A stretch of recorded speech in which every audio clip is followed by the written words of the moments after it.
L'actualité tunisienne et cette condamnation qui fait beaucoup de bruit, condamnation d'un jeune à 1 an de prison pour homosexualité par un tribunal de Sousse. Il a été soumis à un test anal contre sa volonté.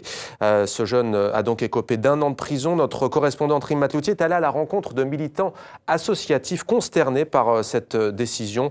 Voici son reportage. T'en penses quoi? Oui, je viens aimer la qualité, aussi les couleurs sont trop... Sur cette banderole, on peut lire « Le test de la honte, jusqu'à quand ?» Eddy et Ahmed sont les membres fondateurs de l'association Shems pour la dépénalisation de l'homosexualité en Tunisie. Cette association dénonce la condamnation d'un jeune à 1 an de prison pour l'homosexualité. Il a été jugé coupable après avoir subi un test anal. Les tests anals ne peuvent pas prouver les relations homosexuelles et les relations anales ne sont pas forcément homosexuelles. Donc là où on voit vraiment que la procédure légale est totalement pourrie.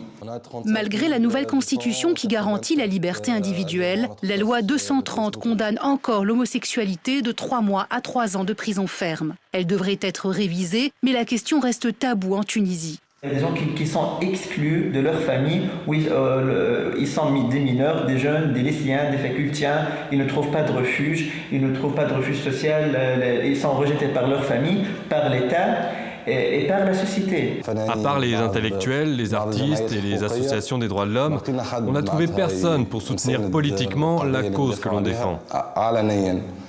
Les politiques n'osent pas défendre la question gay de peur de perdre un électorat. L'argument religieux est le plus souvent utilisé. Le ministère de la Justice refuse quant à lui de donner le nombre d'arrestations de gays en Tunisie. L'objectif de l'association est d'ouvrir enfin le débat, de casser les tabous et les idées reçues.